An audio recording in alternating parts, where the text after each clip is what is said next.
live. I think we're live. All right. Welcome.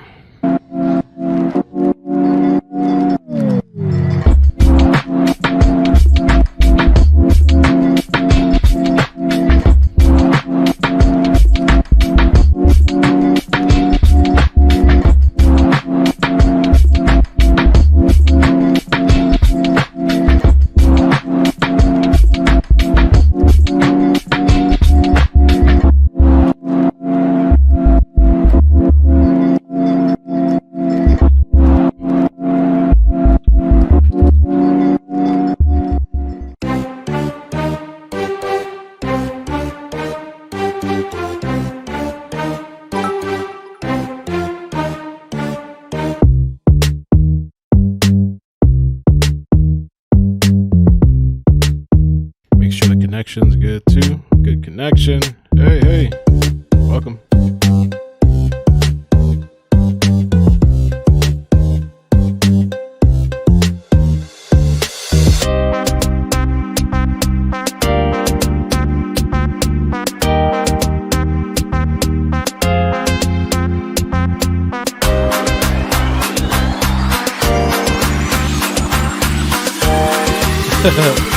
Sure, Tara, I appreciate it.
Thank you.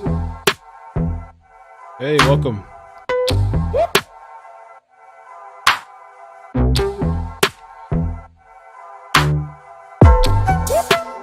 Saturday. I know people are busy, deal with family. Tomorrow's Father's Day. So I appreciate you guys joining. The goal is to be here for like an hour or so. I'm gonna go visit a friend after.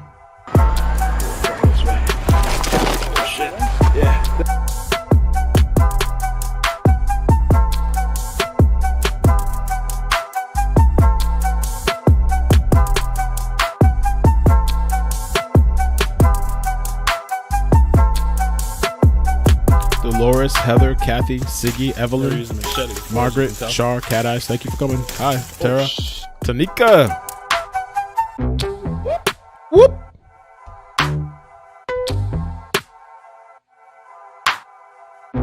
Whoop.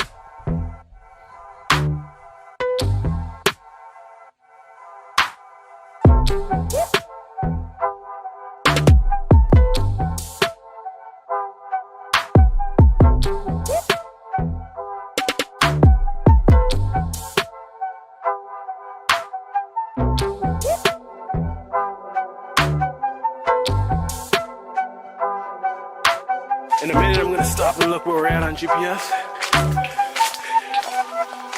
Hey, BL. There's Nisi. K Solo. I'm going to pull up my GPS. Hola. See where we're at. Oh, shit.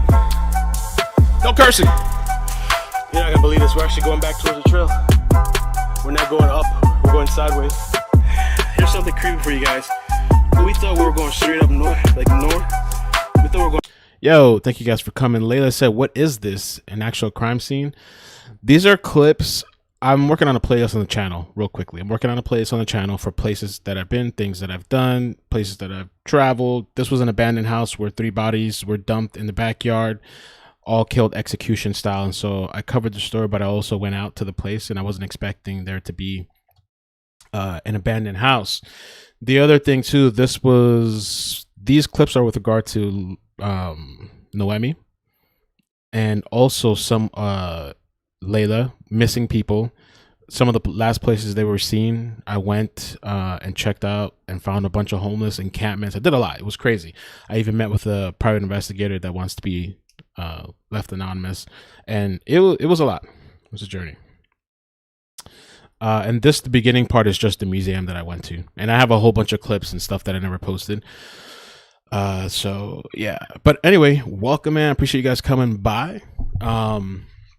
What I wanted to do this afternoon, man, and thank you. I appreciate you guys coming, and for the support. Love you guys. And Discord was very interesting last night because we spoke about the missing person from yesterday. After I did that video, if you guys haven't seen it, I spoke to several people, and I found out more stuff, which is pretty interesting with that. And so we talked about that a little bit on Discord. Now, with the whole Ronnie situation, right? The guy, the double homicide, and almost killed his son also. We did 2 streams, and the first one was like the opening statements. The second one was where Ronnie was cross-examining his own son. It was really intense and just crazy. And then we haven't really seen any long form clips. And so for the last couple of days, Flossie sent me some stuff. I think Evelyn sent me some stuff. Julie on Facebook sent me some stuff.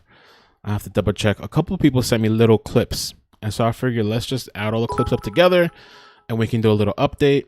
I believe on Monday, they're doing the closing statements, I believe. And so I believe for the closing statements, I don't know, just what I think.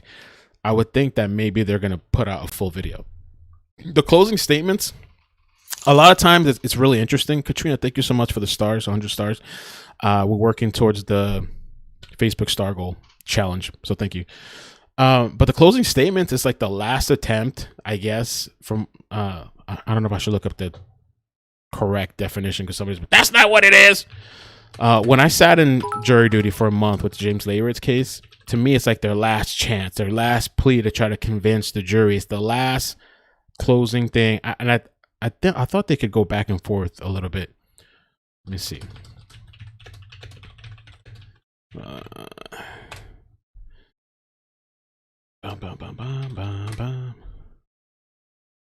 Yeah, a closing argument, a summation or summing up of the concluding statement of each party's counsel, reiterating the important arguments for the try of fact, often the jury in a court case. So it's like the last thing, before they go and deliberate. So I think that's happening on Monday. I guess it went by pretty fast. I thought this would go longer. And so we're going to watch all these different clips. Some of the things we're going to watch. First, I'm going to take you real quick back to the son cross-examining. It's just like really short clips, 2 minutes, 3 minutes. And then we're going to talk about one of the witnesses. I think the deputy took the stand. A firefighter testified. There's a small clip that we could see. One of the paramedics testified. We can see a small clip of that too. Ronnie's stepfather testified too. I wish we could see the whole thing. I don't know why there's just small clips. I'm thinking maybe they're going to give it to a network or something like that. Dolores said, thank you, Crystal. Gracias. Crystal, Dolores said, do you know why no one covered it 100%? My guess, and I don't know, there's not that much coverage. Like all the media is covering it, but like Tampa 10 is the only people I think they're actually recording the video and they're the only one releasing it. And so I don't know if they have certain restrictions. I don't know if they're going to sell it to like a network. I was thinking maybe they're going to sell it to a network and then some other network or something might post the entire thing. I don't know how that's going to work. Because it's not even on Court TV. Court TV just has a couple of clips, which some of the things we're going to watch is from Court TV, but they haven't been releasing full things. So I'm not really sure. Not really sure what's going on with that. The state goes last, based on case said. All right, thanks. Dr. J, how you guys doing, man? How intense was Discord last night, right? So yeah, the stepfather takes a stand. We're gonna see the deputy. The deputy who's the legal father of Ronnie's son testified in court too. There's a small clip of that. There's actually a longer clip, I think. So a couple things we're gonna watch. A couple things. So we're gonna get started. Boom. And yeah, man, I hope you guys are being safe. Tomorrow is Father's Day. Happy Father's Day to the dads out there. Just kind of on cruise control this weekend. So let's do this. This is like a short clip.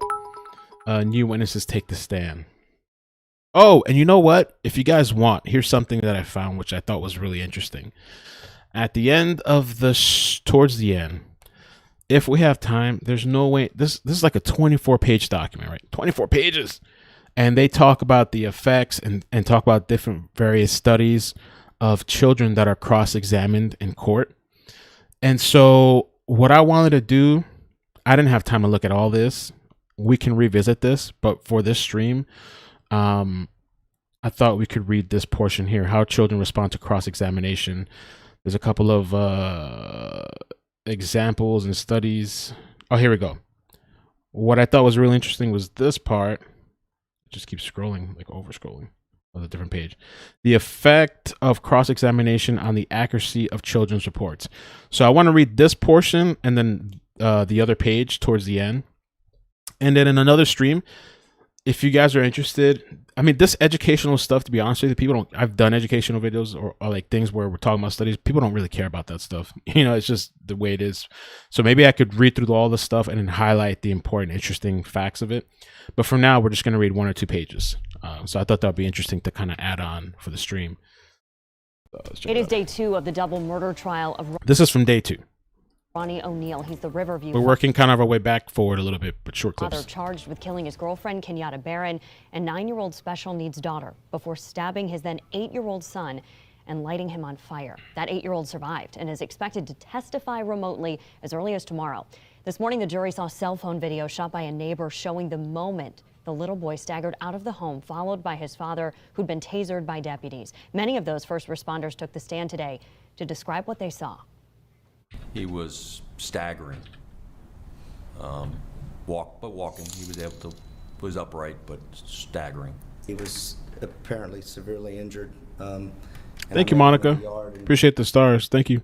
We laid him down, see his injuries. I didn't want to move him or cause any further injuries to him, so I put him down into the grass and started worrying about getting medical personnel to him.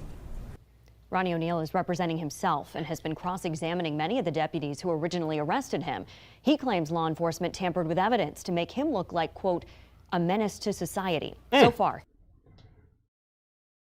That was really hard to listen to. You know, O'Neal questioning his own son about the murder of his sister and mother might be hard to watch, but it's also Happy Saturday. really Welcome. unique. Tend to obey medicine. Chili said, when is the verdict going to be delivered? I believe on Monday, according to, I think, Court TV, is going to be the closing statements or argument, I think it's called. I think Monday is going to be really interesting. I hope that, and I feel like they probably will release the closing argument. It's a called closing argument. I think the closing argument they're going to release. So Monday, come back, turn on, make sure you guys turn on the bell with all notifications. Like you have everything turned on. On Facebook, you have to enable all the notifications or all the video stuff, or you're never going to see my stuff. And a lot of times too on Facebook, people tell me that they had all the notifications turned on and then they go back and look and they're either unsubscribed or the notifications are back to normal. So people are getting my videos like days later. You know, it's like, what the hell? Allworth spoke to criminal defense attorney Kevin Hazlett about just how rare it is to see family cross-examine a witness and why the judge commented on O'Neal's competency today after watching him do so. If you're looking at this trial and you ask the question, how many times does a father cross-examine his own son and then question his truth and veracity? If you were to take 1 million cases in the jurisprudence system of the United States, it'd be less than 0.0000001%. And that's when crazy. You consider the severity of the charges and the chance that it would happen in a first-degree double homicide case, just about never. the fact that Ronnie O'Neal is representing himself in a case of this magnitude had to be rigorously approved by the judge with a Ferretta hearing, which proves he is able to represent himself. to make sure that she hit all the wickets that A, he knowingly was doing it. Number two, intelligently was doing. That means she needs to make a finding he was an intelligent enough citizen to represent himself. And lastly, aware of the dire or grave consequences, meaning if he's convicted, what would happen to him? And the judge wanted to emphasize that today. So I do just want to note that for the record, that Mr. O'Neal appeared to be in command of the facts and knew the points that he was trying to get across, and I feel that he did so competently. All right? So that if an appellate court looks at this, they'll say, ah, I see. Not only did the judge make a finding that he was okay to represent himself, she made further findings during the trial to ensure that there's a good record that he was doing so competently and intelligently. That's interesting. That's a good point. That boy in court, boy recalls witnessing murders of mom and sister. This is a small little clip of the whole cross-examination thing, I think. Just 8 when he said his father attacked him after murdering his mom and 9-year-old sister. He bravely faced his father again today. We want to get straight to Fox 13's Aaron Mesmer at the Hillsborough County Courthouse. And Aaron, he testified a short time ago. What did he say? Well, Matt, first of all, this was just gut-wrenching, heartbreaking. I mean, you can fill in any number of words here to listen to this little boy describe that horrific night that his family was killed and he barely survived. The state had him walk jurors through what he remembers. This little boy's name is also Ronnie, although he now has a different last name, and he testified remotely this morning. His father, Ronnie O'Neal III, is accused of brutally murdering his girlfriend, Kenyatta Barron, and his 9-year-old daughter, Ronivia, in Riverview, at the Riverview home back in 2018. Investigators have said he shot Kenyatta and beat her with a shotgun, used a hatchet to stab his daughter repeatedly, and then stabbed his young son before lighting the boy and their house on fire. Little Ronnie was 8 at the time. He's now 11 years old. What you're about to hear is the younger Ronnie detail how what prosecutors described as his father's murderous rampage began that night. I just saw my dad holding a shotgun and my mom, and mom screaming at him. So, you saw your mother and father arguing in the bedroom, and your father had a shotgun. What happened next? What did he do? My mom ran to my sister's room. My mom ran in my sister's room into the closet. And then my dad said, "Come in here and come kill the B-word." Did you hear any shots from the shotgun before that? Yes. How many times? 1. The little boy goes on to explain how he witnessed his father kill his sister. Meanwhile, Ronnie O'Neal, who's acting as his own defense attorney, got the chance to cross-examine his son, and he appeared to be pointing out that his son's comments during testimony today conflicted with what he told detectives and attorneys at the time of the incident and then in the years. So that was a pretty crazy. Somebody said they missed out the last couple of days. You should go check out those 2 streams, or you can go watch the court video. The opening statement and the cross-examination was pretty crazy and intense. Here's one of the witnesses taking a stand here.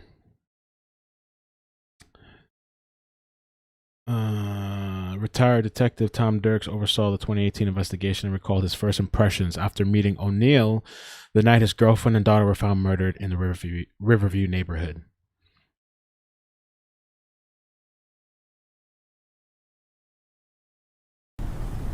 That you draw any conclusions that I committed. FYI, it's only coming out of one ear. I'm not sure why every time these people upload the audio, it's always like in one side. I guess because of their microphones or something. I don't know what's going on. Murder in this case. Yes, that's why I arrested you. Hold on, what is it? Committed any conclusions? Can you draw any conclusions that I committed any murder in this case? Yes, that's why I arrested you. Did you say that I didn't kill Kenyatta Barron in self-defense? I'm not going to say that, no. I arrested you for her murder. No further questions, Your Honor. And have you made a decision yet whether or not you're going to testify? That was a good on your response, own right? That was a really smart, calculated response. behalf, or whether you're going to exercise your right to remain silent? I'm not. I'm going to exercise my right to remain silent. Well, so the first response was good. I'm talking about the second one too. The way he answered, you know. But he's trying to. Very good. He's still trying. He's trying to claim that it was in self-defense. This crazy incident that took place. All right. His wife started trying to run away, and he went and he grabbed her, and she was on the sidewalk, and he stood over her, did this like striking thing like 3 times, and he shot her. And how many times is that again? 3. 3 times. And you're sure about that, right? Positive. Positive. You seen 3 strikes. Positive. Well, there's 2 words in particular that the parties say when they are done presenting their evidence. Are you prepared to say those 2 words? Yes, ma'am. What is it? Ronnie O'Neal defense breast. Okay, there was more than 2 words, but that's the gist of it. Wow. Words in particular that strikes. Positive. Well, there's 2 words in particular that the parties say when they are done presenting their evidence. Are you prepared to say those 2 words? Yes, ma'am. What is it? Ronnie O'Neal defense breast. Okay, there was more than 2 words, but that's the gist of it.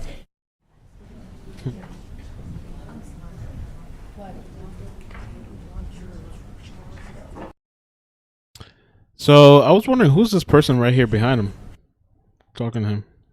I don't know. Somebody said, where can they see the full trial? Yeah, you can't. The most that we've seen, that the most video that's been put out is like I said, the opening statement and the cross-examination. The opening statement was about 30 minutes and the cross-examination was about 1 hour, where he cross-examines his son. But there is no full court video that's been released as of yet. So for people that are wondering, we've all been wanting to see the full thing. We've just been getting kind of like these snippets. I believe that Monday, I'm thinking they're going to release the closing argument or statement or whatever. And so this is the firefighter too that testified.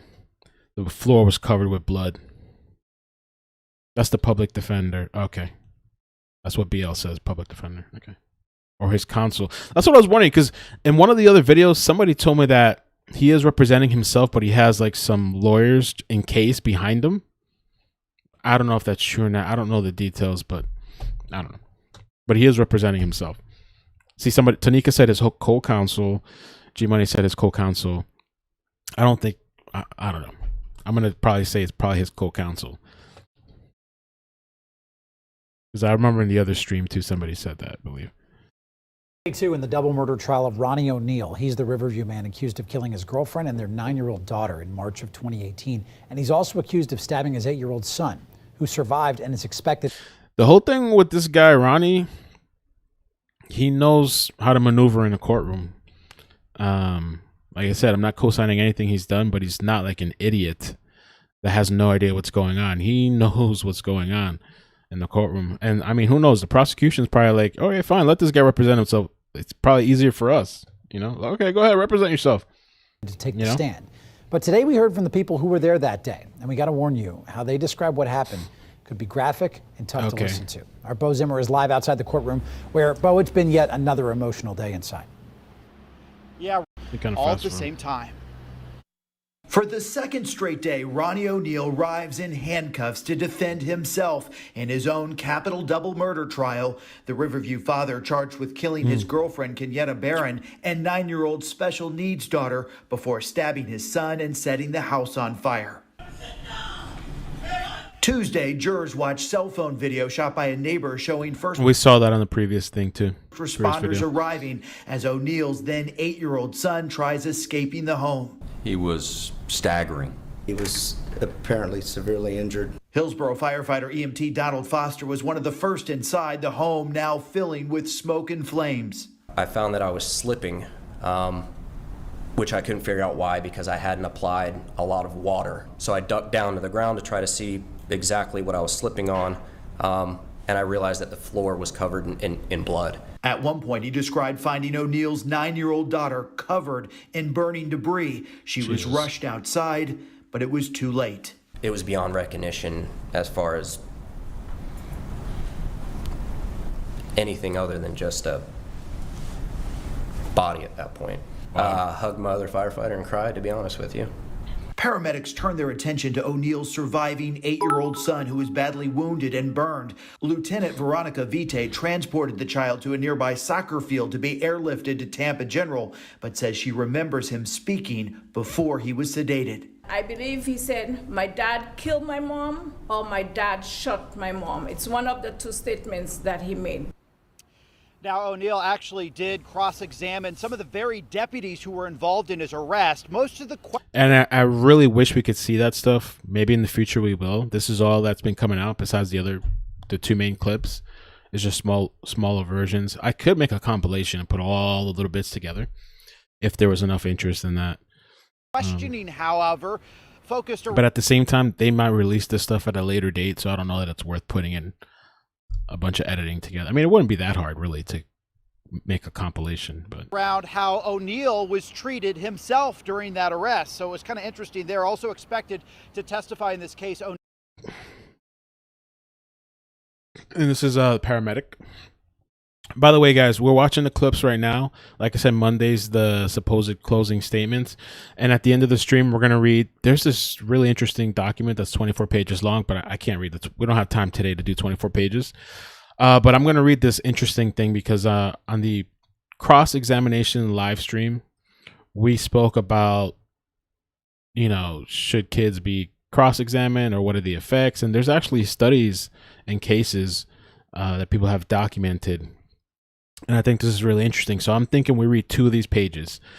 And if there's enough interest, maybe one day I can sit down and read the entire thing and highlight and take notes. So you guys don't have to sit through 24 pages. And maybe we can even make a video out of that. But I thought this was quite interesting. So that's coming up at the end. Or contacts, you must see this. A Japanese Nobel Prize-winning scientist in more compelling testimony and evidence in the murder trial of Ronnie O'Neal. Now, he's the Riverview man accused of killing his girlfriend and their young daughter in 2018, and he's also charged with trying to kill his then 9-year-old son. O'Neal is acting as his own defense attorney. Fox 13. That opening statement was crazy as hell, man. Aaron Mesmer, live for. That's why I'm thinking the closing thing is probably going to be, I think, theatrical too, in a way. I mean, I've seen in other cases, really good people that defense attorneys and stuff, sometimes it's theatrical. The Hillsborough County. Because they're really, really trying to drive the point to the jury before they go deliberate. Courthouse. So what happened on this day too, Aaron? Cynthia, no fireworks today, but as you said, plenty Tampa Bay 10. Plenty of compelling testimony this afternoon. What? Hold up. Are you sure? I'm going to double check. Ronnie O'Neal used to commit these crimes. And is this the part of this firearm that we observed in the photograph I just showed you? Piece by piece, prosecutors pulled a shattered shotgun out of evidence bags. It's the weapon they say Ronnie O'Neal used the night he went on a violent rampage in March 2018. Prosecutors say O'Neal first shot through the closet where his girlfriend, Kenyatta Barron, was hiding. They argue he then followed her to a neighbor's doorstep and beat her with the shotgun so hard. Oh, wow. By the way, I don't see that video on Tampa 10. I just checked. There's nothing. What did you say? I see something from 10 Tampa Bay. That's an hour and 7 minutes long on this case right here. That's probably one of the videos we previously covered.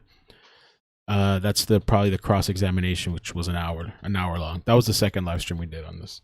But yeah, he beat her with the shotgun to the point where it literally broke. I thought this clip was interesting too because they kind of show. Let me get you guys maybe a bigger screen for now. We can kind of check that out. Something like that, just for now. Jurors, the weapons that they say Ronnie O'Neal used to commit these crimes. And is this the part of this firearm that we observed in the photograph I just showed you? Piece by piece, prosecutors pulled a shattered shotgun out of evidence bags. It's the weapon they say Ronnie O'Neal used the night he went on a violent rampage in March 2018. Prosecutors say O'Neal first shot through the closet where his girlfriend, Kenyatta Barron, was hiding.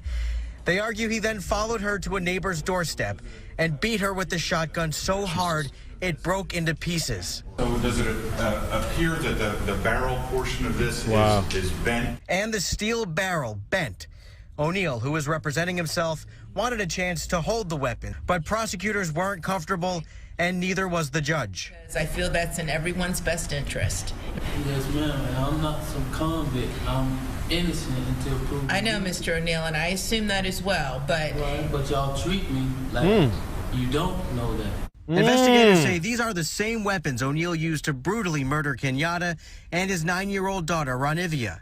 He's also accused of trying to kill his 8-year-old son, also named Ronnie. The state focused a portion of the day on a cell phone recording by a neighbor that shows first responders arriving to a chaotic scene. A young child, appeared to be 9 years old, looked about to be the same size as my son, came walking, struggling to the front. That was 8-year-old Ronnie, suffering from stab wounds and severe burns. O'Neal is accused of trying to set his son and his home on fire.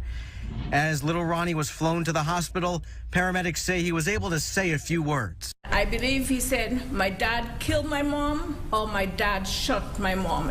Meanwhile, at the scene, one of the firefighters had to carry Ronivia's body out of the home. It's an emotional moment he vividly remembers. What did you do then? Hugged my other firefighter and cried, to be honest with you. And we now know that O'Neal's son, who is now 11 years old, is going to be testifying. So, yeah, and this is from day 4, where Ronnie's stepfather takes the stand. And we're talking about the father. His stepfather takes a stand because the son's name is Ronnie also. I would love to see this full clip too. Yesterday, we listened to an 11-year-old's painful testimony of the night his mom... Okay, BL said the judge assigned a public defender as an advisor to sit in the courtroom in case he needs help. Okay, thanks, BL. ...was shot and his sister hit with an axe. The man accused of killing them is his father, Ronnie O'Neal. And now on day 4 of his trial, we heard from another family member about a call he got from O'Neal that night. And it's not easy to hear some of this stuff, but Bo Zimmer has covered this trial since the start. He's live with us now. And Bo, O'Neal says that call explains his side of the story. Yeah, Ryan, all along, Ronnie O'Neal has said over and over again that it was his girlfriend, Kenyatta Barron, who was the one who was actually trying to kill him. Now, in court, we've heard no evidence of that so far, but today O'Neal's stepfather did take the stand in this case to recount a phone call his stepson made to him late on the night of the attacks. Can you tell the jurors what he told you? He told me, Keke is trying to kill me, Keke is trying to kill me, they're trying to kill me. Okay. And then what did he do? And there was so much noise behind the background of the phone, and next thing you know, the phone just went dead. How you doing, Dad? How you doing? Smith. So you do bear witness that I did call you that night at 11:48. Yes. And at 11:48. Give me 1 second. 1 second. Let me just pull up this document. I have a folder with documents just for Ronnie. I'm just curious about the time real quick. Ronnie O'Neal, fatality report. And let me just real quick, what did he say again? The phone just went dead. How you doing, Dad? How you doing? Smith. So you do bear witness that I did call you that night at 11:48. 11:48. That could have been him setting up an alibi too. You know, I don't know.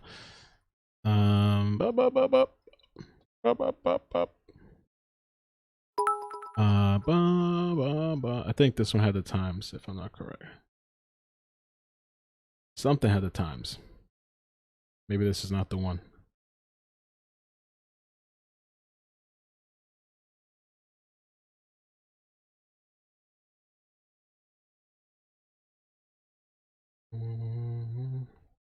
I think it might be the other one.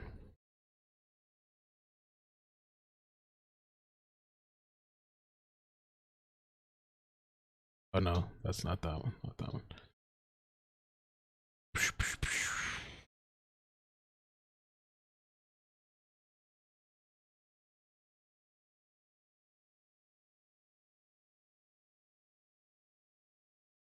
Okay.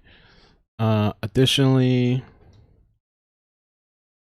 introduced into evidence as a hearing was State Exhibit 1, which was the 911 call made by Kenyatta Barron at 11:43 on the night of the incident. So this was after when he called. On the 911 call, Miss Barron is heard screaming, "I'm shot, help me please," and tearfully repeating over and over, "I'm so sorry." At some point on the 911 call, you can no longer hear the voice of Miss Barron. At approximately 11:47, the voice of James Gary, which is one of the neighbors, is heard on the 911 call telling his fiancée to stay inside and call 911. So that was after the fact. And then it says here, the state introduced the 911 call made by the defendant, which is the father, at 11:49 p.m. on March 18, 2018. He calls 911. This 911 call was made approximately 6 minutes after the 911 call made by Kenyatta. So Kenyatta calls 911 first. 6 minutes later, the father calls 911. In the defendant's 911 call, he can be heard stating, "I just been attacked. Keke tried to kill me." So that doesn't look good for his story. She's the one that called 911 first. The state's final witness, Dr. Marilyn, a medical examiner. Okay, no, this goes into other details. We covered this previously. So the thing is, it looks like maybe even before he called 911, Ronnie, it seems like he called his stepfather. And this is what took place.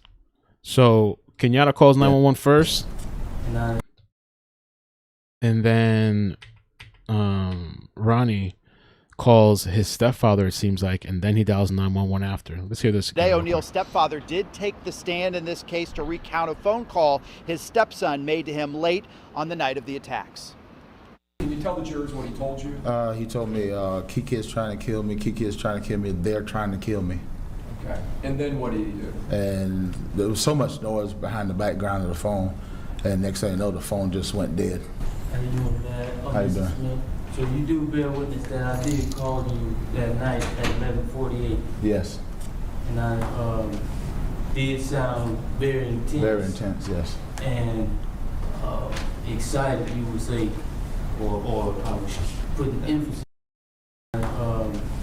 Did sound very intense. Very intense, yes. And you bear witness that I did call you that night at 11:48. Yes.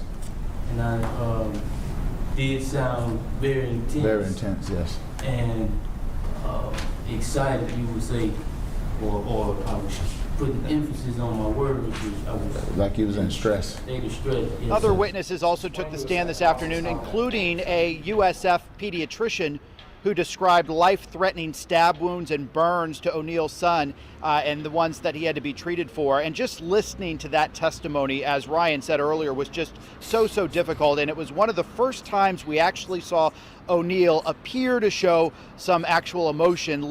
And I wonder if that's actual emotion or that's just acting. Sean said, thank you for the super chat. Appreciate it. What did he mean when he said they are trying to kill me? Who were they? So Ronnie, the father, is accusing and saying that Keke was trying to kill him and that he did this in self-defense. That's what he's claiming. He's trying to pull a self-defense. But Keke, which is the mother, she called 911 first, according to the documents, at 11:43. And then 6 minutes later, the father, Ronnie, the guy we see now, called at 11:49. But also the little thing that in between happened, it seems like he called his stepfather, according to court, at 11:48. So it seems like maybe it was a quick call. Maybe it was to try to set himself an alibi. And then after doing this quick thing with his stepfather, then I guess he hangs up or whatever and calls 911. He said, "I had just been attacked. Keke tried to kill me," according to the 911 situation, 911 call. So,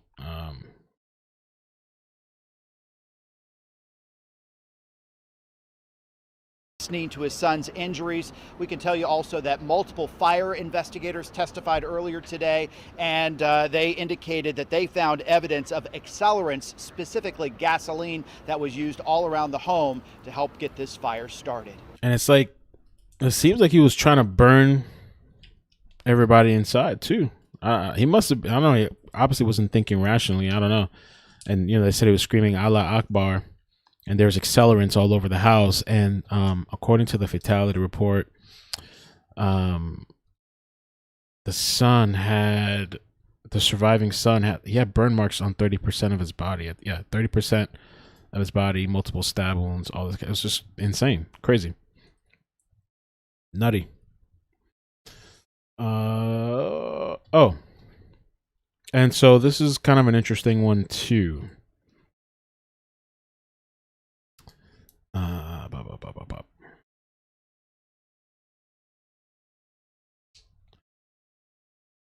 I don't know. I wonder if so this says Hills deputy legal father of Ronnie O'Neal's son testifies in court. So for the people that don't know, there was a deputy that adopted the son that survived. Move on next here at 5 to the emotional testimony today as the Hillsborough County deputy who adopted Ronnie O'Neal's son took the stand. Prosecutors say O'Neal attempted to kill that young boy the same night of the double murders that he's currently standing trial for. And ABC Action News reporter Heather Lee was inside the courtroom today as the deputy told jurors how he became the boy's legal father. With a deep breath and a brief pause, I told her my wife and I'd be happy to take him. this Hillsborough County Sheriff's Corporal tearfully recalled how his relationship with Ronnie O'Neal's son formed. We've chosen not to identify the deputy in order to protect the boy's identity. The evening of the 30th, I went back with my wife and watched a movie. That was after he had spent the entire day with him. He heard he was a big football fan and was able to get him some Bucs swag. A year and a half. And if you guys remember, I believe, oh no, it was in the cross-examination where Ronnie's questioning his son. He brings up this football game. So if you guys have been following all the live streams, this is kind of coming somewhat full circle, even though we're still missing a lot of the video.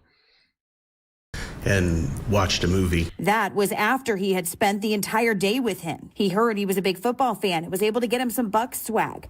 A year and a half later, a person who was assigned to speak up for the little boy's best interest approached a deputy and his wife about whether they knew someone who could adopt him.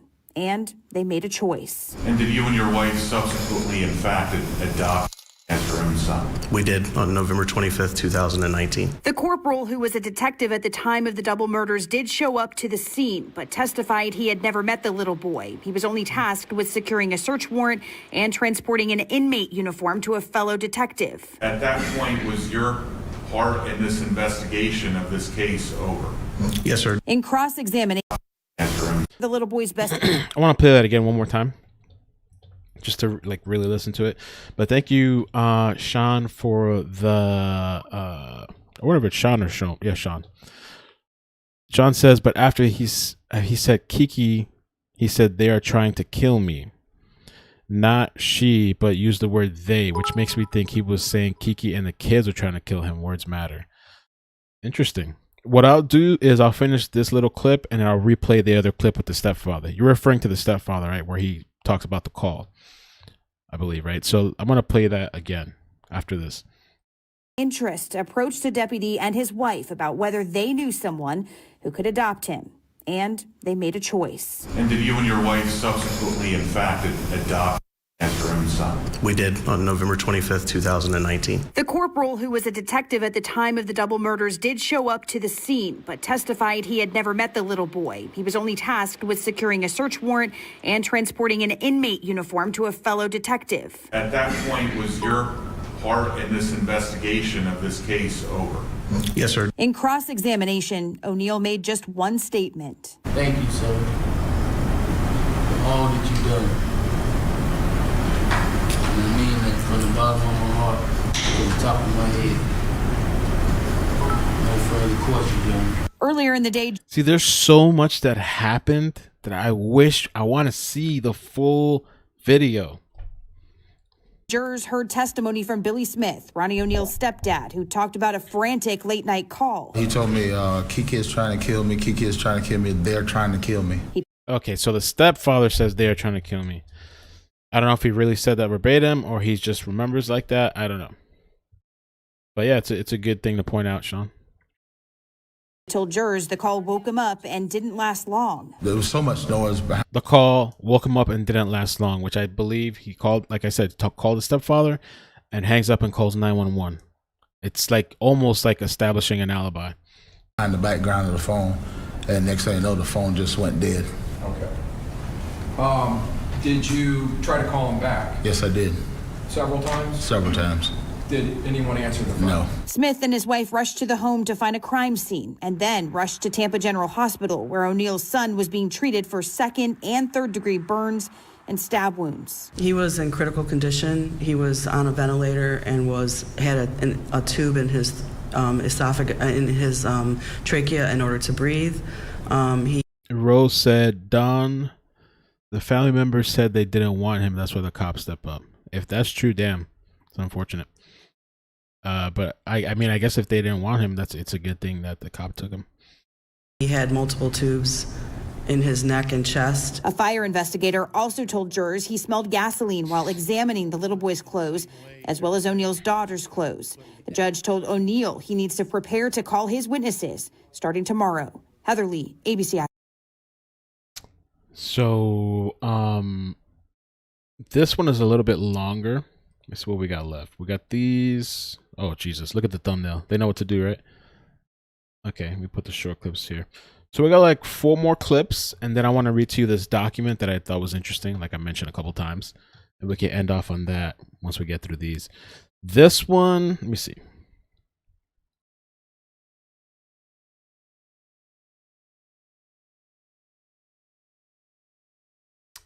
I think I downloaded it and I fixed the audio for you guys. Yeah, the audio is only coming out of one ear. Oh, 1 second. This one I'm pretty sure I downloaded and fixed before doing this stream. Let's see. Yeah, that's it. How's that? It's probably a lot better.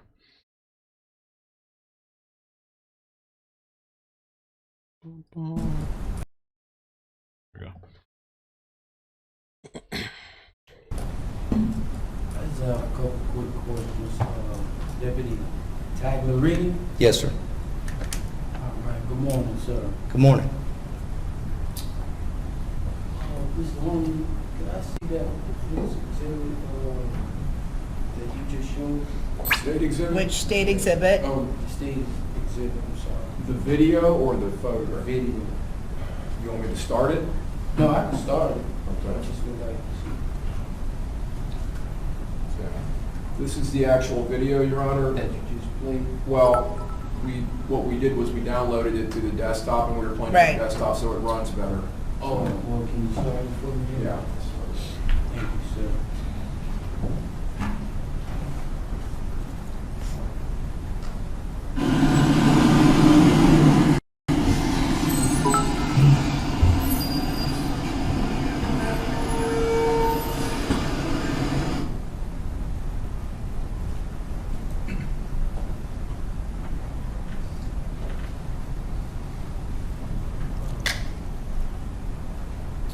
You said when I came out of the garage that I initially complied. Is that right?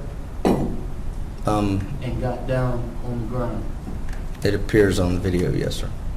On the video? Yeah. But before you were shown the video, you said that you were shown a picture of the garage. I believe it's, could I see the state's exhibit 22P?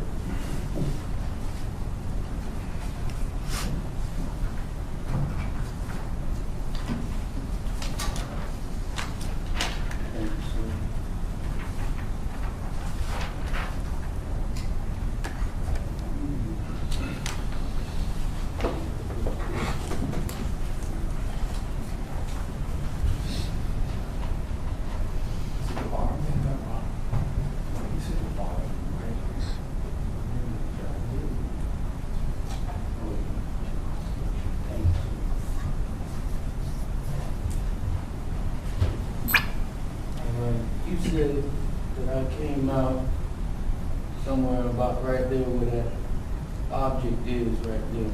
Yes, sir. And you could see me from over the car, and I initially applied and got down on the ground in that spot. Yes.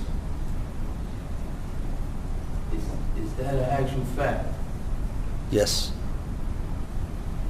So you did not remember me coming out and standing right there, looking at all of the deputies who were surrounding me and not getting down.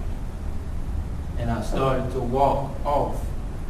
And that's when one of the deputies gave the command to tase, and they all tased me. right there on the side of that car, where that object is, right there. I did not get down. Did you not see that? I'm not sure I understand Judge, all I'm of the gonna question. just, I don't want to object, but just ask that he chop his sentences down, or his questions into shorter questions or multiple compound Well, questions. no, actually not a narrative, but the witness is having trouble following your question because you're compounding the number of purported Too many facts. questions Too many purported facts in one question. So why don't you break your purported facts down a little more individually? I understand. So did you not see me come out of the garage and stand where that object is and not get down? I did not comply. Did you not see that? Initially, there was compliance. Okay.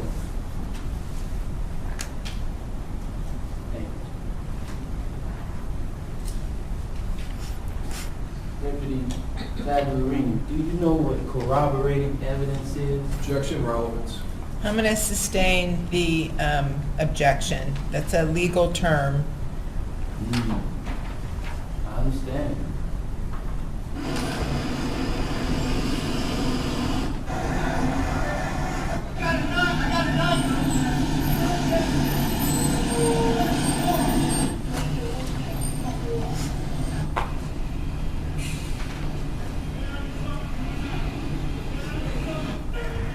Some of the stuff we've watched the other day, we've talked a lot about the details, and we went over the some of the court documents and stuff like that.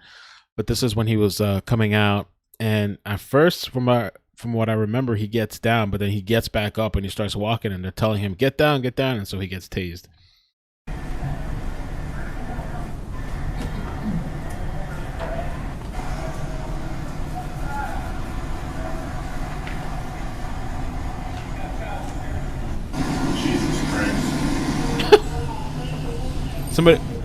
Somebody said Jesus Christ. I don't know if they're annoyed with him, or I don't know. I don't even know what he's doing. He knows what's on this video clip. I guess he's searching for something specific. It's also too like he's kind of playing around with the words, like with all those long combination of words. We saw what happened when you got out the house. You came out, you get down. They're telling you to get down, stay down. Your ass gets back up. You start walking, and they tase your ass down. It's not complicated, and it's right on video.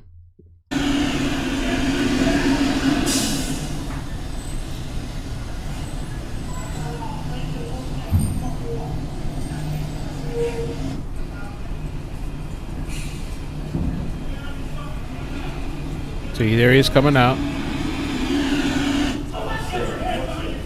But he keeps skipping around. I can find this video too. I'm sure it's somewhere we watched it before. We can watch the original video.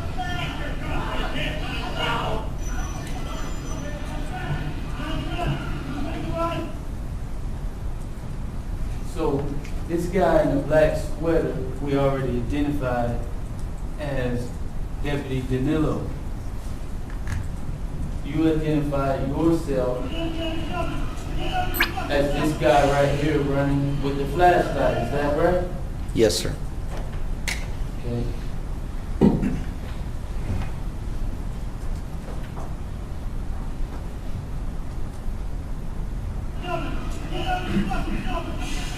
Do you know who this deputy is who was kicking you supposedly? Oh, that is interesting. Well, I mean, there's dead people inside, but let me see if I can. Shit, I can't make it bigger. Yo, I gotta find this original video. We're gonna find it. I have it because you can see an officer kicking him. I guess he's trying to poke holes. I mean, if you're going to a house and there's dead bodies, kids bleeding out, stabbed, woman dead, whatever. But he was subdued already, though. It looks like at that point he was subdued. And I had that video somewhere. I'm gonna keep playing this, but I had that video. We watched it the other day. History. Bum, bum, bum, bum, bum, bum, bum. Yeah, I'm gonna find it. Don't worry. So let me keep playing this, and I'll find the original.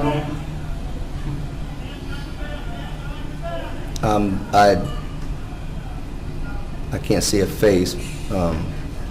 I think it was Lieutenant Wooden. Yes. Lieutenant Williams? Wooden. Wooden, okay, Wooden. okay. You're thinking it's Lieutenant Wooden? Because that's what I was thinking it is too. Because he said in his report, Objection to hearsay. I'm going to sustain. You can't read from a police report to a witness. well, I wasn't going to read it. Well, it sounds like you were, so I I've... was referring to it. Okay, that's fine. Without reading what's from the police report, what's your next question? Well, my next question is, You got it.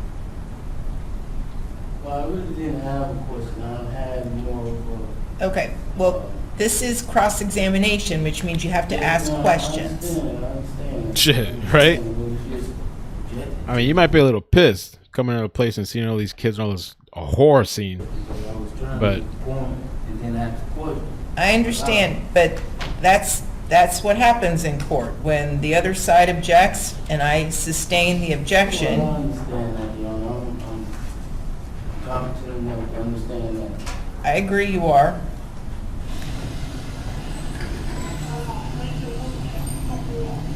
But you do agree that, or did you just testify that that is Deputy Wooden who's kicking? Objection, asked and answered. He can answer it one final time.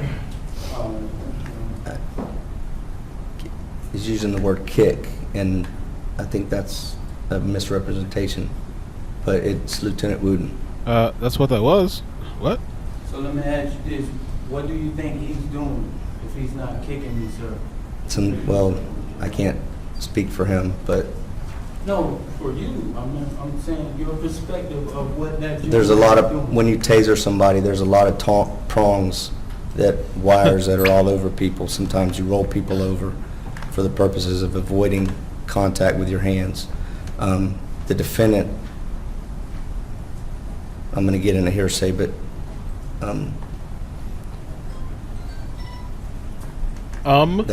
that's the reason.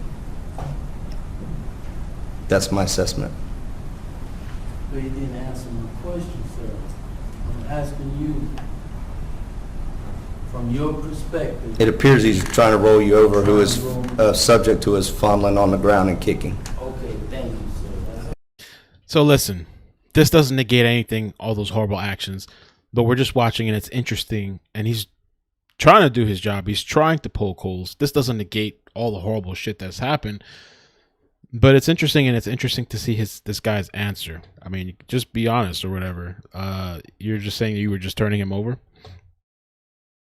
Let me play the original video. Let's take a look at that, because I think it's kind of interesting and worth looking at. But the constant, the quality's not that great, you know, but.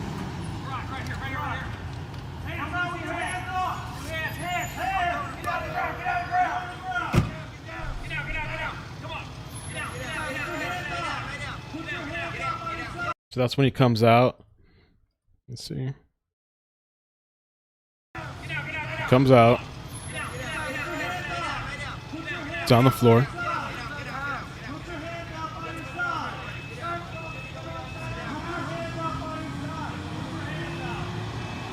Someone's getting arrested right now.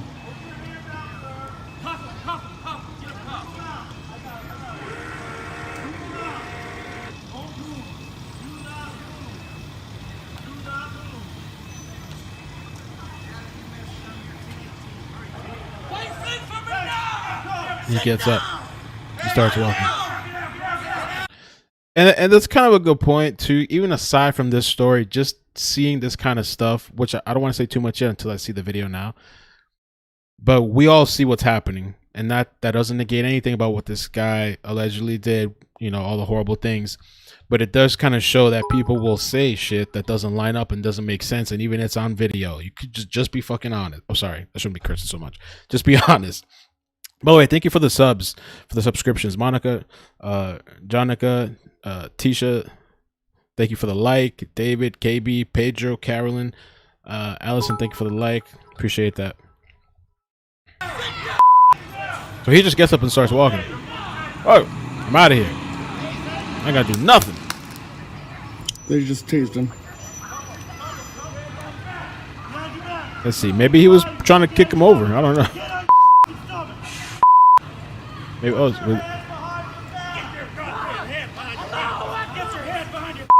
Oh well.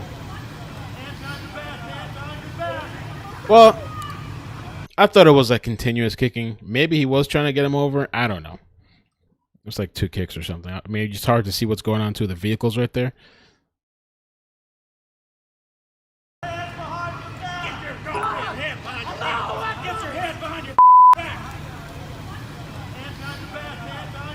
Or was he turned over?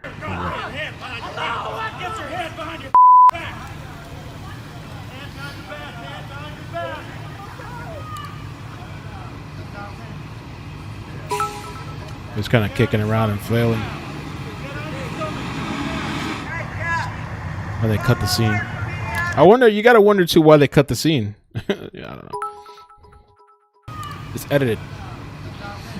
Jump cut.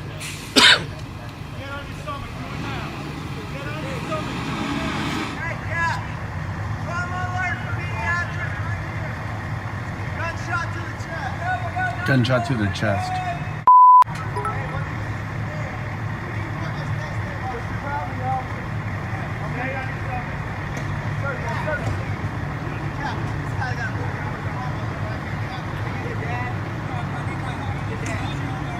June, Michelle, thank you for the subscription. Thank you. Great, thank you for the like. Stacy, Kimberly, thank you guys. So, I mean, I don't know. If it's a very small thing, but that's too what people do with situations like this. He's trying to poke holes and stuff. Looks like he just ran over. Let me see here real quick. I just can only imagine you're coming to this place. The place is attempted to be lit on fire. There's bodies and bleeding children and blood all over the place. You know, you have no idea what this person's capable of at the same time. You know, so. 2 engine up, quick 12 and engine 29. Please advise if you need additional units for an LZ. The least of this guy's worries is he got kicked once or twice. So that was the cross-examination. O'Neal questions a Hillsborough County Sheriff Sergeant who responded to the scene. This was posted yesterday, and this is Ronnie O'Neal rests case after 32 minutes of questioning witnesses in his capital murder trial. Like, it's almost like it's kind of coming to an end, the trial.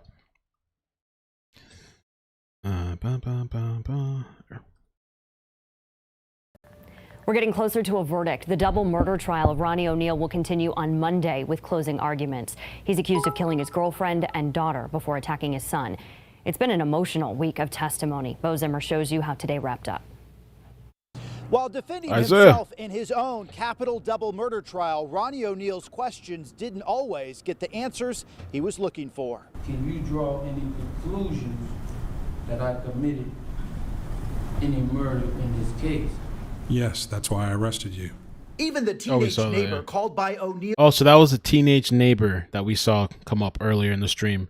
Teenage neighbor called by O'Neal himself told the jury he watched as O'Neal beat his girlfriend with the end of a shotgun. He stood over her, did this like striking thing like 3 times, and he shot her.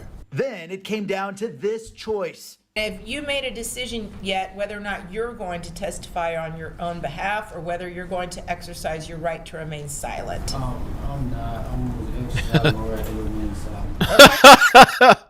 Yo, Art and Soul, I was looking at somebody replying to your comment. That's funny. That's true. If I was a cop and kicked them, I would say, yes, I did kick your ass. Next question. Isaiah is here. Controversial Isaiah. He said if I'm taking calls. We're not doing calls today. Monday when we come back, because I'm already over the time I wanted to be on here. Monday, if the closing statements, the closing arguments, is that's when it's supposed to happen. And I think it's going to be theatrical. It's probably going to be crazy. And so on Monday, if the video is posted, the full closing statements, I will do the video, we'll do the live stream, and we'll take calls, and you can call in then for sure. Very good. Up next, closing arguments come Monday. Monday, closing arguments. That's what we're doing a little quick recap. All the little bits and pieces that they've been teasing us with. Monday, we're getting hopefully the closing statements. They better put it out, man.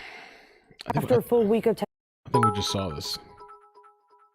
Yeah, we just saw this. We saw that. Okay, so two final things. One last video from Court TV, and then I have a document that I want to read to you, a page about children and cross-examination. Our affiliate WFTS in Tampa has more of this bizarre case, everything that happened today inside that courtroom. We're almost at the end. Were you able to draw any conclusions on whether I committed any murder in this case? Yes, that's why I arrested you. Without hesitation, Tom Dirks, the lead detective in the 2018 double murder case, doubled down on his decision to take Ronnie O'Neal into custody. Did you say that I didn't kill Kenyatta Barron in self-defense? I'm not going to say that, no. I arrested you for her murder. Detective Dirks was the last witness called by the state. It was then O'Neal's chance to call witnesses to the stand. He had 3, and his defense only lasted 30 minutes. We were told by the judge to not show the faces of 2 of them. A young neighbor who says he saw what happened outside that night through a bedroom window, and the mother of another child O'Neal fathered a few years ago. Oh, she testified. She testified. The other woman that he mentioned, I believe, in the opening statements. I didn't know that the woman, because he has a child with another woman, the father. And so,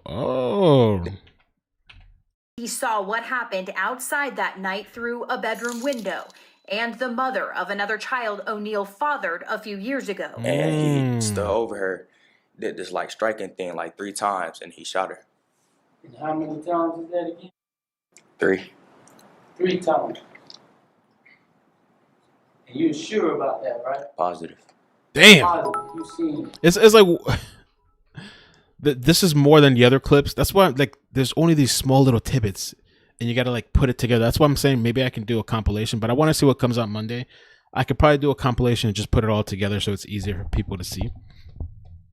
But he's like, yeah, I saw you. Yeah, I'm positive. Yeah, you did it. Yeah, I watched you do it. You know? By the way, thank you, Sean. Appreciate the super chats, man. Thank you. His barely alive son said he saw him do it, and a witness said he saw him do it. I can't with this anymore. 3 strikes. Positive. When the mother took the stand, O'Neal asked Are you her sure? to confirm she and Yeah. Kenyatta Barron Yeah, I were saw you. fighting a few weeks prior to the murders. Yes, we were. Oh, so they were fighting. They were fighting, though. Okay. Ooh. Barron were fighting a few weeks prior to the murders. Yes, we were. We never got along, like at all. His third witness was a Hillsborough County sheriff. Wait, but who was fighting? Ronnie or the woman? Strikes. Positive. When the mother took Keke. the stand, O'Neal asked her to confirm she and Kenyatta Barron were Oh, they were fighting. Wow. So that part is true. That's interesting. fighting a few weeks prior to the murders. Yes, we were. We never got along, like at all. His third witness was a Hillsborough County Sheriff's deputy who pulled 911 dispatch records but did not review them. Throughout this entire trial, O'Neal has focused heavily on the cell phone records and seemed to be trying to convey that a 911 call he made was missing. Do you see a call at 3:52? No, I don't. I wonder why that is. Okay, again, you're just here to ask questions, not make comments. What is it? Just here to ask. I wonder why that is. Okay. No, I don't. I wonder why that is. Okay. I don't know what he Again, said. You're just here to ask questions, not make comments. What's your next question of the witness? I have no more questions because we're really done talking. That witness was excused, and when the judge asked if he had any other witnesses to call, he said, Not at this time, y'all. Well, now's the time. So, Well, not really, but. Damn. It's it's a bit of a mess, but this is the way our system works. You've got a defendant who wants to represent himself. He gets to represent himself. let's bring in our special guest joining us tonight in Phoenix, Arizona, the attorney who represented Jodi Arias, the author of the book series Trapped with Ms. Arias. Kirk Nurmi back with us. Kirk, first. The apologizing thing, I believe, if I know what you're talking about, he forced her to say that. And I think he was forcing the son to say something too. Something like that when we watched the cross-examination. What's your reaction to this whole situation? Death penalty case, defendant representing himself. Yeah, it's extremely bizarre. You know, what you just said is so true, though. We have that absolute right. The defendants have that absolute right to represent themselves. And strangely enough, that is not affected by the death penalty. That is not affected by the state. I'm sure the judge here warned him over and over again before she granted his right to represent himself that he was going to have to be held to the standards of an attorney, not only throughout the trial, but through the sentencing phase to determine whether or not the jury is going to give him life or death. But if he is so obstinate that he wants to represent himself, ultimately under the law, under the Sixth Amendment, there's nothing a judge can do about it. Her hands were tied in this situation, and thus we see Mr. O'Neal representing himself. All right, how about the fact that he chose not to testify in his own defense? That's interesting. I mean, he's been doing nothing but talking, right? Because he's representing himself. So the jury is hearing him. And then when it's time to tell his story, he declines. That's interesting, too. I wonder how that works. There's nobody really... I mean, the prosecutor can question him, and I guess he has to just tell his own story. Yeah, but why didn't he put himself on the stand? If you're doing all this theatrics and performance and all this stuff. But I'll go back to what you said earlier. He's talked and talked and talked throughout the course of this trial. He's been heard, but he hasn't had to go through cross-examination, right? So when he's up there and we see this with defendants who represent themselves. That would have been amazing to see this guy cross-examined, for them to poke holes in his story too. I mean, he's poking his own holes. He's digging himself, I think. But we saw a little clip there. He's almost trying to Highly inject his own testimony into his cross-examination. And of course, he has closing argument. He can make whatever argument he wants to make without having to face cross-examination. At most, the state can object to what he's saying to, but he can pretty much argue whatever he wants to argue without having it put to the crucible of cross-examination.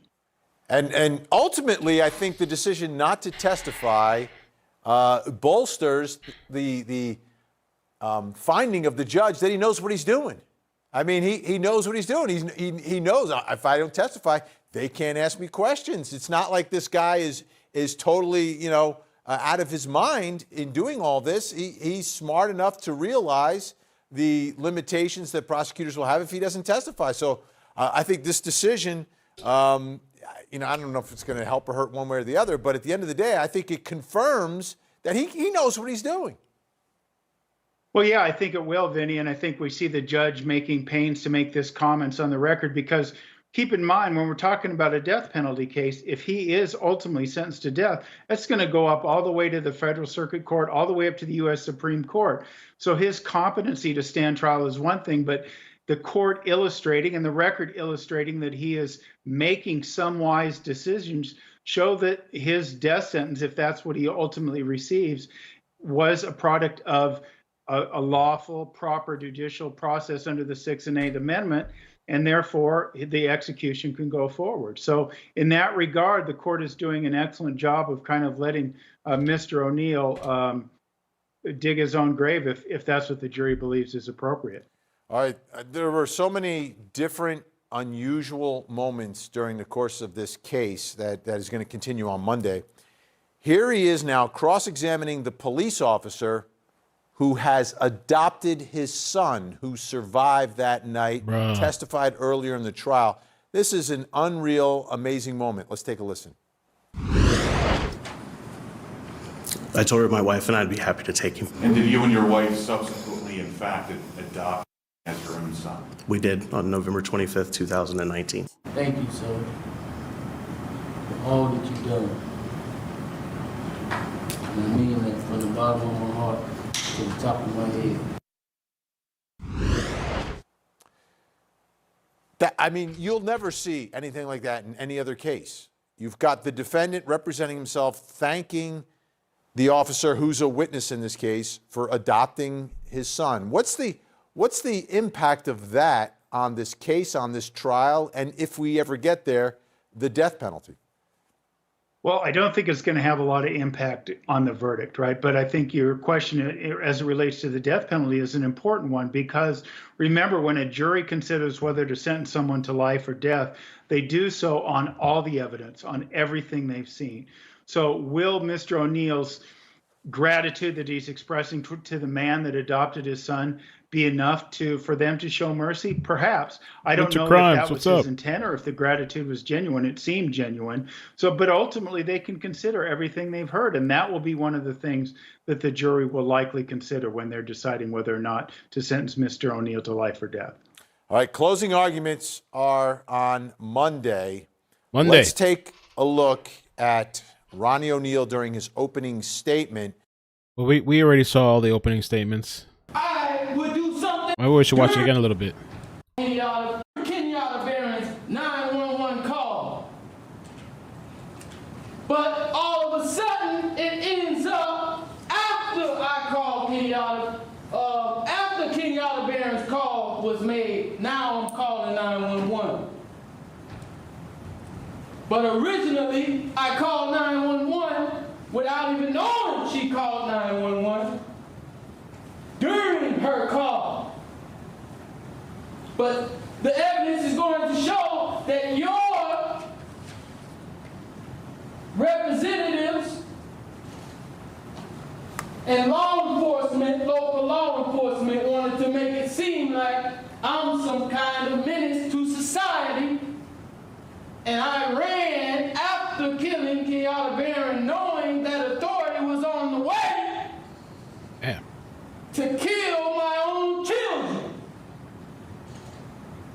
I wonder why I would do something like that for no reason. Shit. And I'm standing here competent as can be, representing myself today. All right, Kirk, I'm not going to ask you to try to make sense of that, but he's distracted. He's focused on issues that may have little or nothing to do with the outcome of this trial. You know, who made the 911 call first and all of that. What do you expect to happen on Monday when he has what I want to his see. last opportunity Let's come back to Monday. speak in front of this jury during the guilt phase? Yeah, honestly, Vinny, I think we're going to see more of the same, and maybe I'll attempt to make a little sense of what I saw in that clip. Is that it seems Mr. O'Neal believes that he's the victim of some sort of conspiracy upon law enforcement.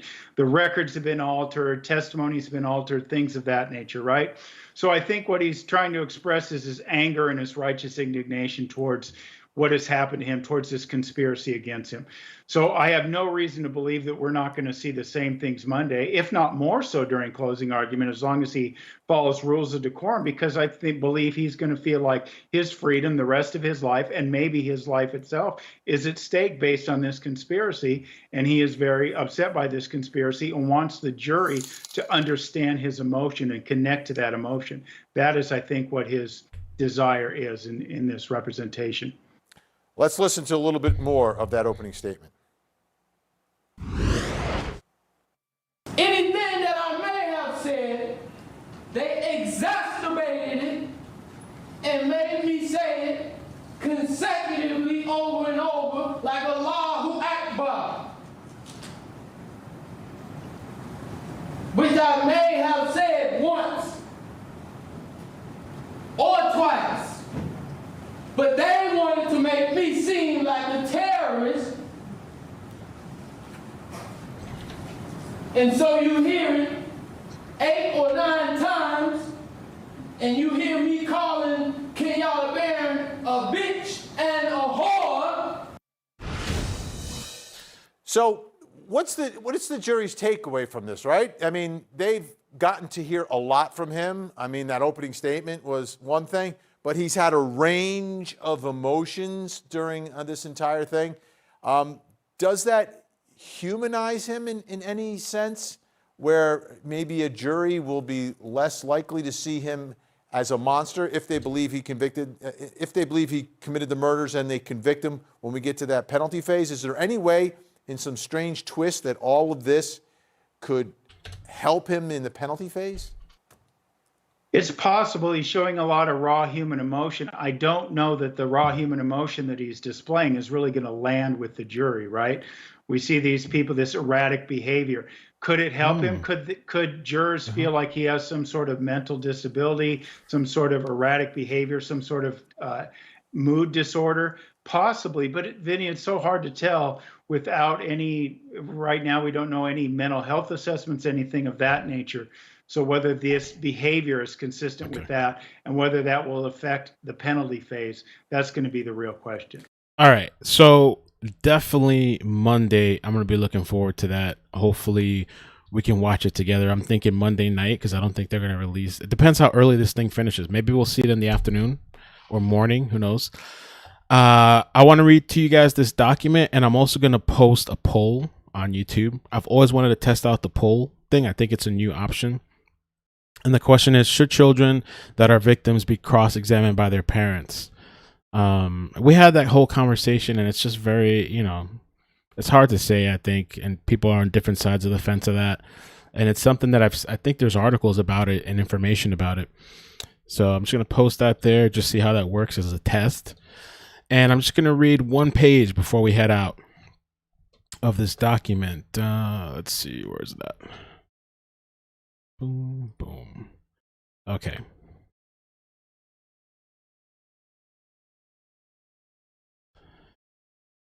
Bum, bum, bum, bum, bum, bum. Okay. Do this. Bear with me, because me and reading is like a horrible thing. Lord Almighty.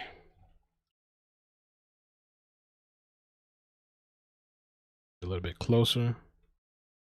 Okay.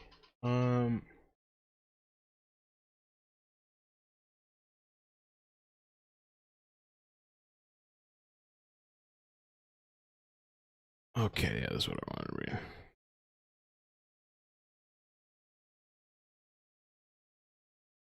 Okay, so I want to read, I think, 2 pages, page 5 and 6 of this. It's called Disorder in the Courtroom, Child Witnesses Under Cross-Examination. All right. So it says here, how do children respond to cross-examination questions? How do children respond to cross-examination questions? One way that researchers have attempted to understand how children perform under cross-examination is by examining children's ability to comprehend the types of questions that are typically posed. For example, Briannon and Briannon, 1988, analyzed over 5,000 questions from court transcripts of child sexual abuse complainants and asked children of the same age to repeat individual questions verbatim. Children's performance on this task was compared to their ability to reproduce questions created by teachers and counselors. Children's ability to reproduce the cross-examination questions so that the questions maintained their original meaning was lower than their ability to do so for 2 other question types. In fact, children were most likely to repeat the cross-examination questions in a manner that made no sense whatsoever. Some attempts to repeat cross-examination questions resulted in questions that were semantically or I don't even know what that is, syntactically correct, but were altered in the terms of meaning. So this is kind of like they were doing research and questioning these children, and they would ask them a question verbatim, and they'd see how they respond, and did they repeat the question back. And there's a thing too with age. The age matters too. We're going to get into that in a second. In a similar study, Perry and colleagues showed children and adolescents a short video and then interviewed them about it with questions phrased in either lawyerese, containing negatives, double negatives, multiple parts, difficult vocabulary, or complex syntax, or in a simplified form, consistent with Brianne and Brianne 1988. Children under 10 years of age found it very difficult to replicate lawyerese questions verbatim.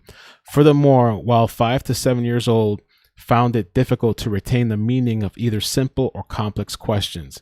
The 9 to 10-year-olds were more likely to retain the meaning of simple questions than complex questions.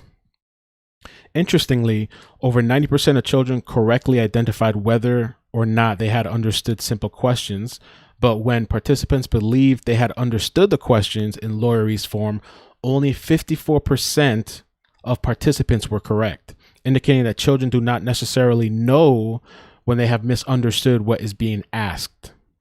In other studies, researchers have used court transcripts to assertion how actual children witnesses respond to cross-examination. For example, Zajac, 2003, examined transcripts in which 5 through 13-year-old sexual abuse complainants gave evidence.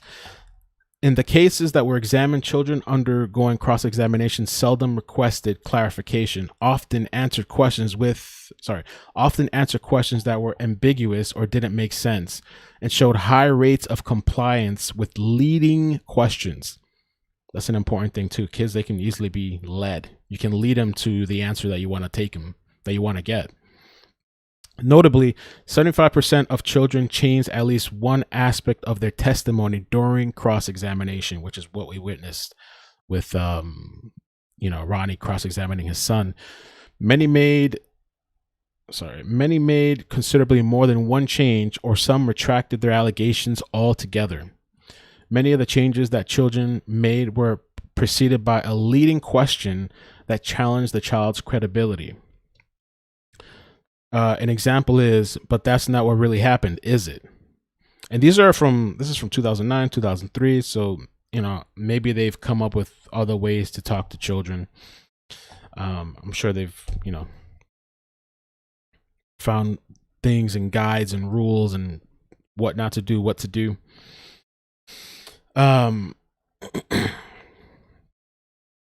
So this other part that I wanted to read to you guys, and then we'll call it. This thing just jumps. Ooh, it's long as hell. We'll see how much we read. The effects of cross-examination on the accuracy of children's reports. One reason that cross-examination continues to play such an important role in criminal trials with both children and adults is that many members of the legal profession firmly believe that cross-examination is a vital means of asserting the truth. Many also firmly believe that cross-examination will not pose any problems for a witness who is telling the truth. But is it actually the case? A number of laboratory studies have now cast doubt on the assumption that cross-examination leads to more accurate accounts from children. In the first study of this kind, Turtle and Wells asked 8 and 12-year-old children and adults to watch a film clip of a simulated child abduction. The next day, each participant was asked 10 direct examination and 10 cross-examination questions about the film. Participants in all age groups were less accurate in response to the cross-examination questions than in response to the direct examination questions. The 8-year-olds' overall accuracy was 41% lower than that of the adults, and 12-year-olds 61% and 65% respectively. Although the differences only reached marginal levels of significance, Turtle and Wells' findings came as little surprise to many researchers who had long suspected that cross-examination could exert a detrimental effect on the children's accuracy.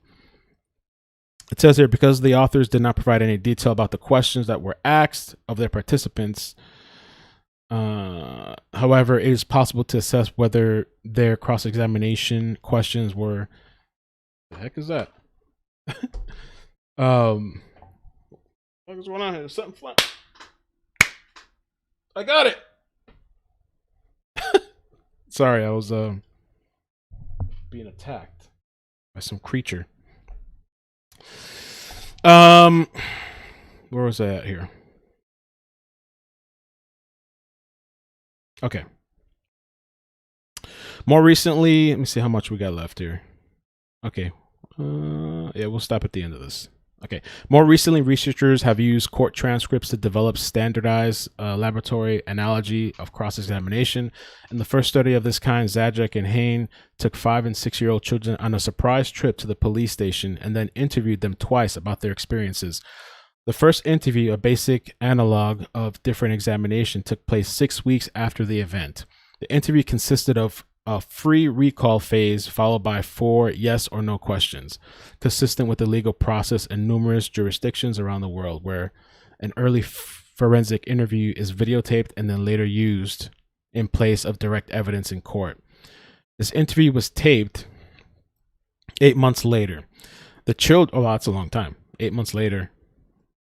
This interview was videotaped. Okay, no, it wasn't 8 months later. This interview was videotaped, and now it says 8 months later, the children were shown their videotaped direct examination interview, and when they were interviewed with an analog of cross-examination, the aim of cross-examination interview was to talk to children out of their direct examination responses to the 4 yes or no questions. Irrespective to the accuracy, to do this interview, damn, I feel like I'm all over the place. This is just freaking... The aim of cross-examination interview was to talk children out of their direct examination response to the 4 yes or no questions, irrespective of accuracy. Okay. To do this, the interviewer asked 4 sets of questions, 1 for each response. In each question set, the cross-examining interviewer first confirmed the children's direct examination response. For example, in the video, you said that you got to try on handcuffs, didn't you? And then asked a series of relevant and irrelevant questions, many of which were leading, complex, multi-part, ambiguous, or nonsensical. For example, the handcuffs would have been pretty heavy, were they? Next, the interview presented the child with a reason for disbelieving the child's earlier response. For example, I don't think that you did get to try the handcuffs. I think someone just told you that. That's what really happened, isn't it?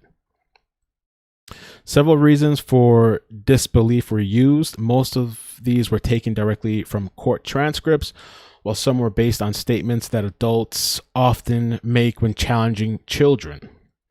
The primary dependent measures in the Zajac and Hain study were whether or not children changed their original responses. Basically, they're testing them and they're re-questioning them about their original responses and seeing if it's accurate. They're talking about leading questions. It's easy to manipulate a child's answer and change even their original response and have them doubt themselves. And they're talking about cross-examination. Seems to lead to more inaccuracies in a child's story. And blah, blah, blah, blah.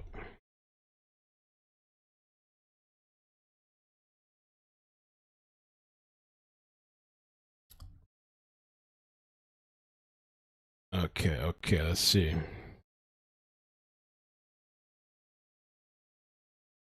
So, the primary dependent measures in Zajac and Hain study were whether or not children changed their original responses and whether any changes were made directed towards or away from the truth. As in the courtroom, the vast majority of the children, 85%, changed at least one aspect of their earlier reports under cross-examination. In fact, 33% of children changed all their previous responses. Moreover, these changes were by no means limited to correcting earlier mistakes. In fact, children were just as likely to change a correct response as they were to change, In fact, children were just as likely to change a correct response as they were to correct an error. Overall, cross-examination questioning was detrimental to the children's accuracy. In fact, the accuracy of children's cross-examination responses did not differ significantly from chance 50%. This finding held even when only considering the large amount. Jesus Christ. This finding held even when only considering the large number of children whose initial reports were 100% accurate.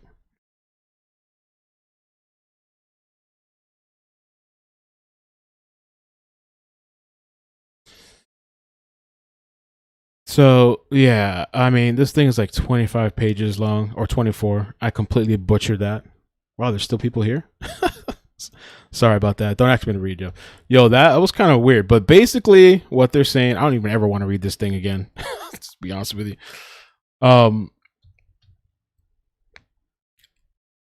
This is the article too. Let me just show you guys the article real quick before we. Developmental review. Okay, disorder in the courtroom, child witnesses under cross-examination. It's an article from, I believe, 2012. And this is like a whole, it's literally research that was put together. And basically, it's real easy to, no, there's no way in hell I'm going anymore. We're already past, this was only supposed to be an hour stream, and we're at an hour and 30 minutes in, so. But yeah, but basically it's super easy to change a child's answers. You can lead them, and maybe that's what Ronnie was hoping to do. The father was to kind of poke holes, which he did. He poked some holes, and I still don't think it takes away from the testimony that he did. I thought it was super brave. There's a couple of things that he poked that were different, but the overall thing is, Dad, you stabbed me. You did all these things. That's what he said, you know? And I don't think that's going to make a difference, the holes that he poked, for the jury in deciding guilty or not guilty, you know? But, yeah, this type of thing, it has all these terminologies, and this is just really like a study, and it's super long. Let's see here. One other final thing. I just passed it. This is really like research. They have a bunch of different examples and things with the jury. Let me see if I can find it real quick. Conclusion. It's probably all I really needed to read was the conclusion.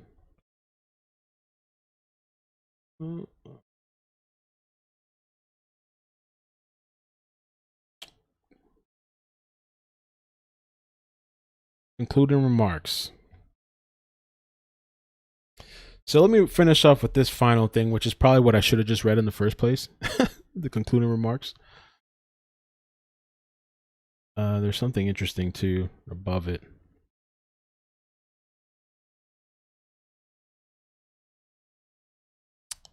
Okay, yeah, let's read this.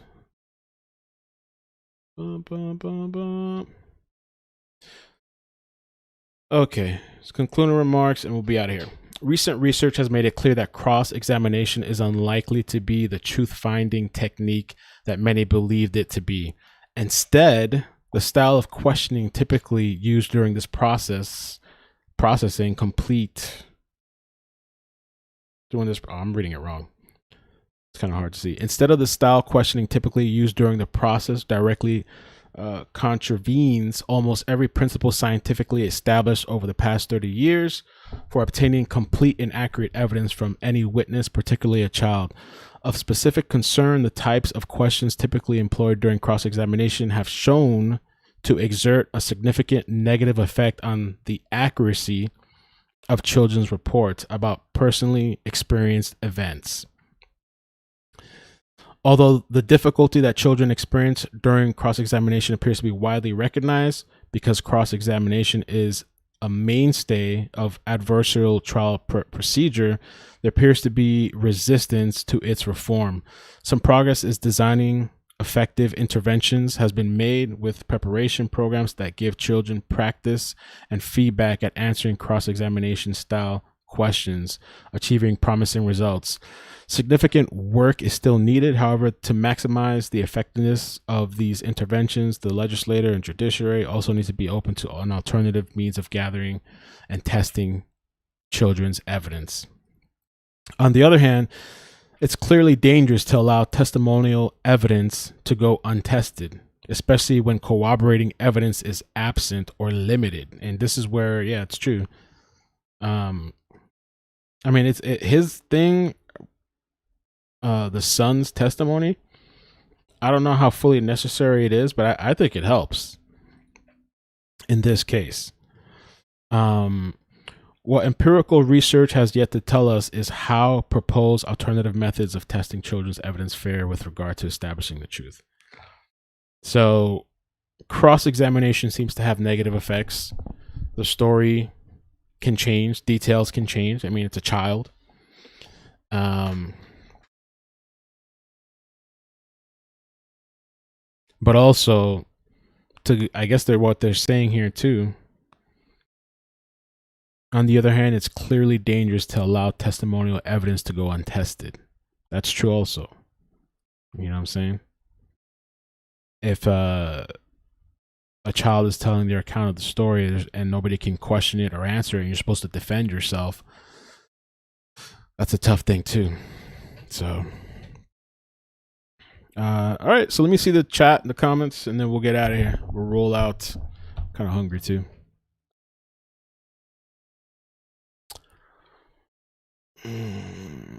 Does he look like they made him say things? He can't break his son. The child is going to get justice. I think it was super brave what he did. Yeah, Julie, you can't change that stuff. He said, "You stabbed me." It's not going to change though. Yep. He did what he had to do to try to poke holes. And who knows, maybe he researched this stuff. And maybe he thought this would be a good thing for him. But he didn't poke enough. Am I coming back later? I don't know. I'm going to go to a friend's barbecue if he's still having it. And tomorrow's Father's Day. I'm going to be with family. Definitely Monday, we're going to visit this whole closing statements, yo. And thank you for bearing with me through that reading. I didn't pre-read. It helps a lot of times, too, if I pre-read something before just reading it without reading it before. Because then it's like, especially this terminology and this type of report and studies and all that kind of stuff, too. It's just mumbo jumbo. But next time, when I read something like this and it's technical like this, I'm just going to skip right to the end. Thank you. Concluding remarks. Got you. Okay. Skip all the other stuff and leave that for the professional or somebody that can interpret it better. But it's an interesting study. Thanks. I appreciate you guys. So yeah, I'm going to get out of here, man. Yo, I hope you guys stay safe. Thank you for joining me. I appreciate it, especially on Saturday. I know everybody's going out, doing things. And thank you for all the subscriptions. Vader, Armchair, Debbie, TK, Tasha, thank you for the like. Christine, thank you for the super chat. Julie, Sean, Rosemary, Lori, thank you for the like too. Appreciate you. And I'm out of here, man. We'll be back. Thanks. Peace. Take care of yourself. Peace. Peace. Peace. His life was spared for a reason, Rose said.